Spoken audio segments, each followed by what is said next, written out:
أكبر لا إله إلا الله.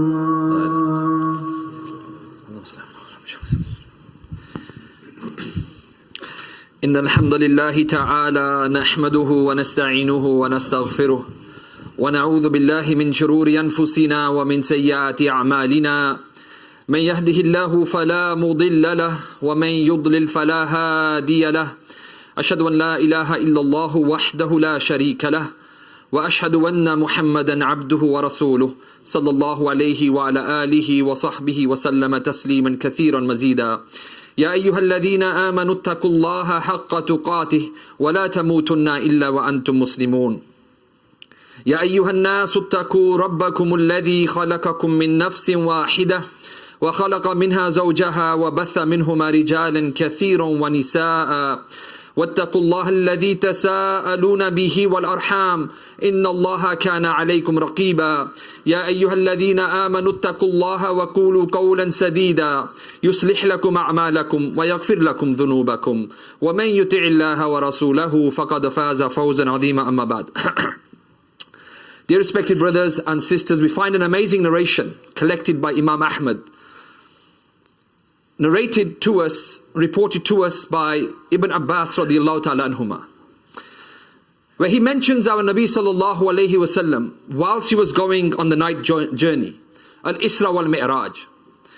He sallallahu alayhi wasallam states, Yawma an usriya bi shamamtu ra'ihatun tayyibatun. On the night journey, as I was going with Jibreel alayhi salam, I went over a particular location and I smelt this beautiful fragrance. فَقُلْتُ يَا جِبْرِيلُ مَا هَذِهِ رَائِحَةُ طَيِّبَةٌ. I said, Jibreel, what is this beautiful fragrance? فَقَالَ لِي يَا Muhammad. He said to me, O Muhammad sallallahu alayhi wasallam, هَذِهِ رَائِحَةُ مَاشِطَةِ بِنْتِ فِرْعَوْنَ وَأَوْلَادِهَا. This is the pleasant fragrance of the hairdresser of the daughter of Fir'aun and her children.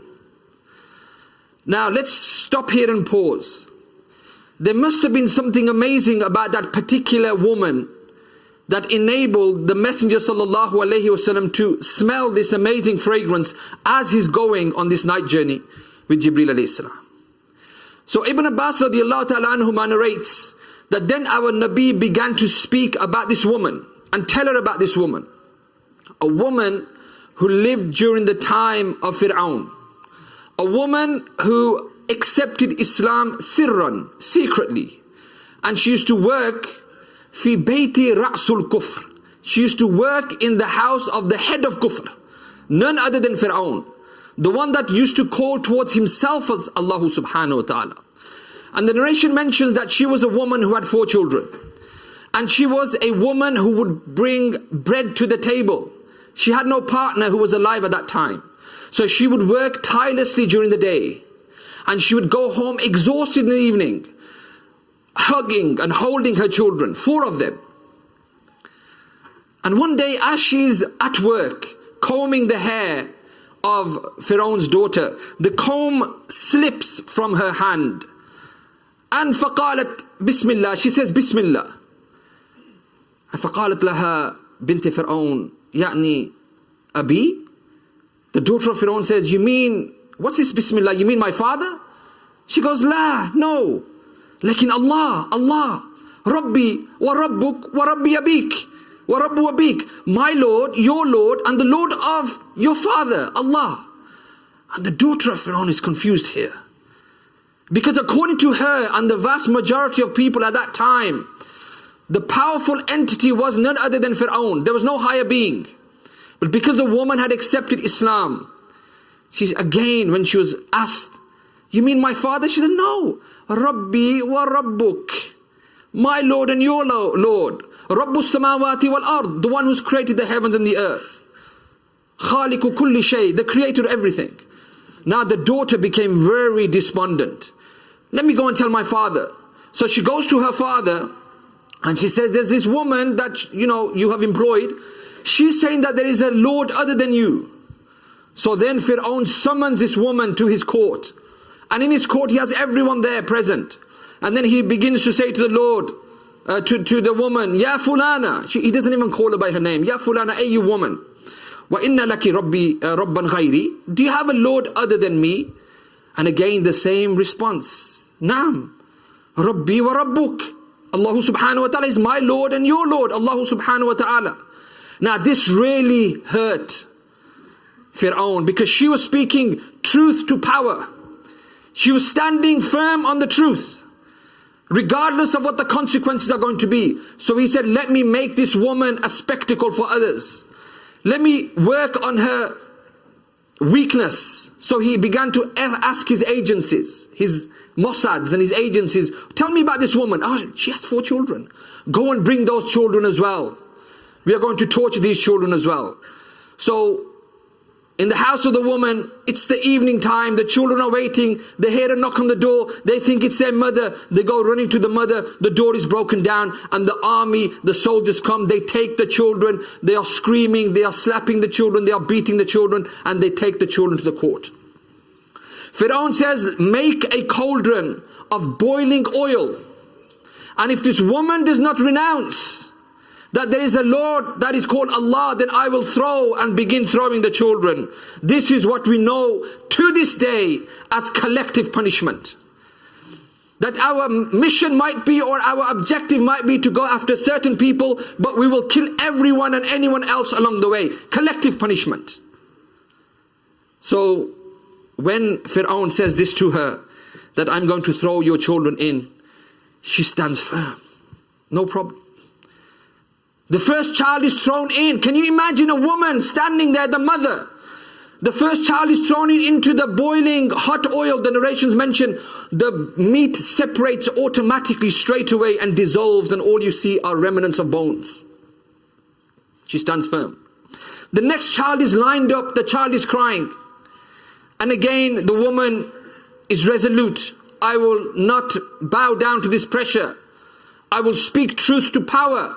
There is none worthy of worship except Allah. And the second child is thrown in.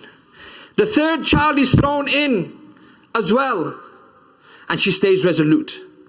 And then the fourth child, who's the youngest, the one who she's still suckling, the one who she cares more about, when she sees that child beginning to cry, not knowing what the fate is of the child, she begins to become a bit... And then it's almost miraculously, Allah subhanahu wa ta'ala makes the child speak.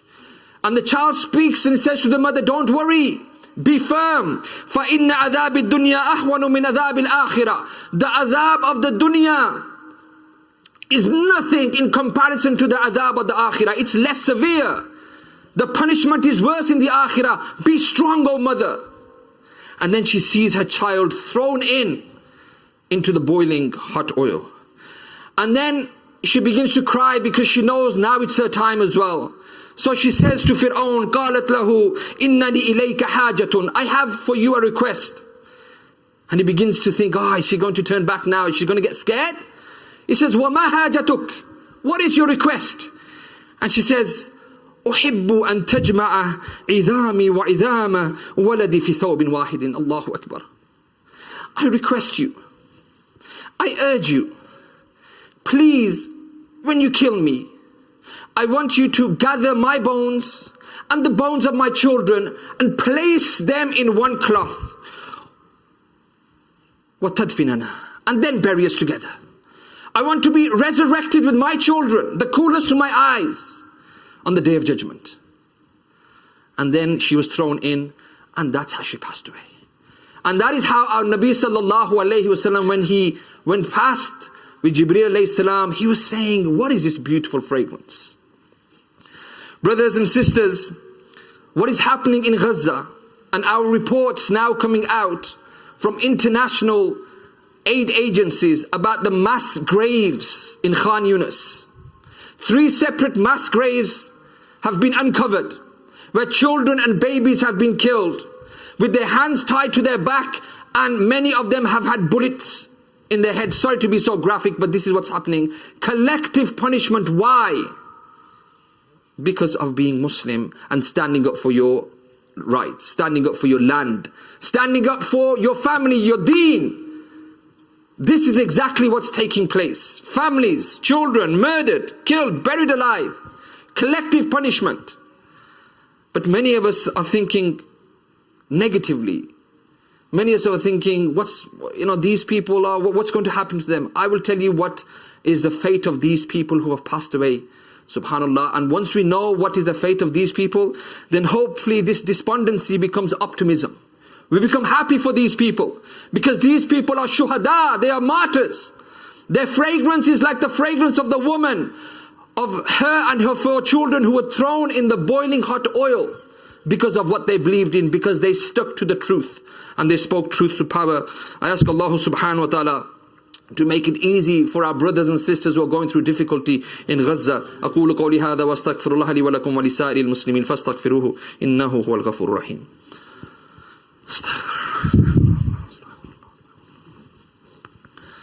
بسم الله الرحمن الرحيم الحمد لله رب العالمين وصلى الله على نبينا محمد وعلى آله وصحبه أجمعين أما بعد.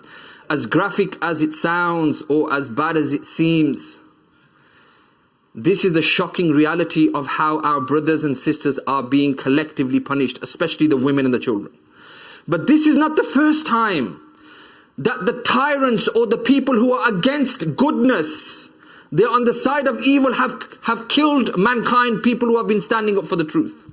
You can even trace these origins back to Ibrahim alayhi salam, when they created the biggest fire and they stripped him naked and they catapulted him all the way into the fire. And Allah said, Ya naru kuni bardan wa salaman ala Ibrahim. Oh fire, be cool and tranquil for Ibrahim. This was not the first time this type of punishment was given to people or humanity. So what we are seeing, brothers and sisters, is collective punishment. Our brothers and sisters, what is taking place, but look at them. They are still holding on to the truth. They haven't backed away. They haven't said, enough is enough. Give us tickets out of here. We want to go and resettle in Syria, Lebanon. We want to resettle in the UK. They said, we are firm and resolute. We are speaking truth to power. We are sticking to the truth. This is our land. It's been usurped for 75 years. You can carry on killing and do what you like. We have Allah on our side. We have an authentic narration. Our Nabi sallallahu alayhi wasallam said, collected by Abu Dawood, Man kutila duna dinihi fahuwa shaheed. Whoever dies defending his religion is a shaheed. Man kutila duna damihi fahuwa shaheed. Whoever dies protecting himself is a shaheed. Man qutila duna malihi fahuwa shaheed. Whoever dies protecting his property and wealth is a shaheed. Man qutila duna ahlihi fahuwa shaheed. And whoever dies protecting his family is a shaheed. Brothers, isn't this what is happening in Gaza? All of these boxes are ticked. They are defending their religion. They are defending themselves from a superpower. They are defending their family. They are defending their wealth. So do not think these people are just dead. They are martyrs. Allah subhanahu wa ta'ala mentions, وَلَا تَقُولِ لِمَنْ يَقْتُلُ فِي سَبِيلِ اللَّهِ أَمْوَاتٌ. Do not say that those who are killed in the path of Allah are dead. بَلْ أَحْيَانٌ. But they are alive. They are in the realm of the barzakh, and they are getting their rewards from Allah subhanahu wa ta'ala. So let us not be despondent. Rather, let us wake up. Because even though we see them as dead, but they are alive, we as a Muslim ummah, unfortunately, we are alive when it comes to the body. The vital organs are ticking. We are biologically alive, but spiritually we may be dead.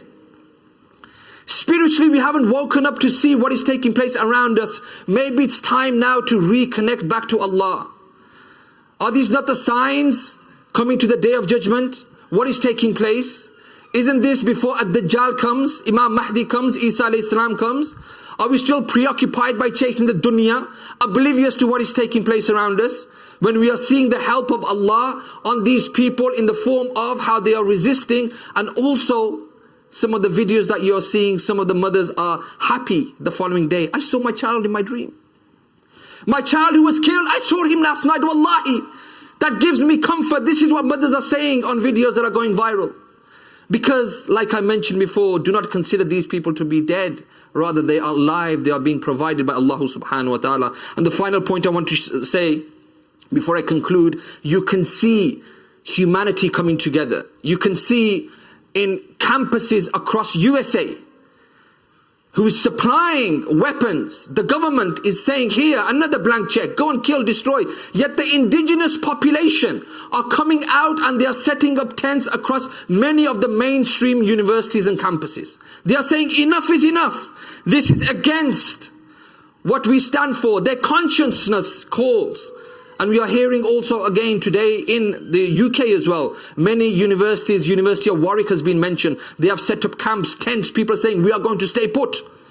Enough is enough. You cannot kill people like this. They are speaking truth to power. It's a non-violent way of saying enough is enough.